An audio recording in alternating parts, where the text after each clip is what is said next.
Hello mga ka-3 wheels, mga ka-TVS, kabadjar. Kani nga TVS, mga ka-3 wheels, ato ano siyang i-convert ang iyang accelerator. Ibalhin na nato diri sa tiil kani nga accelerator. So ano yung iyang accelerator, converted na ang iyang clutch pedal. So kani siya ibalhin nato diri sa right side. Kani balhin nato diri sa right side.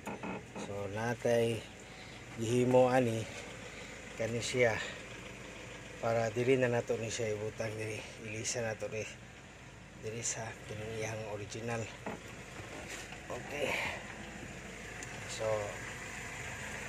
tanawalan ninyo mga ka-3 wheels unya nakahuman ani ato ang conversion, labi na gyud sa mga PWD nga kuan gusto gibalhin diri, pero napoy gusto mo pabalhin diri sa tuo pwede ra gihapon, pero kinahanglan gyud ang accelerator balhin gyud siya ubos. Okay, so ano yung iyang TBS, gikan ni siya sa asan nito sir? Davao pa ni si sir sa Tibungko sir no? Buhangin, sa Buhangin. So taga Buhangin ni siya kaning TBS. Okay, sige, akong patanawon mo sa dugang video ano niya. Okay, bye bye.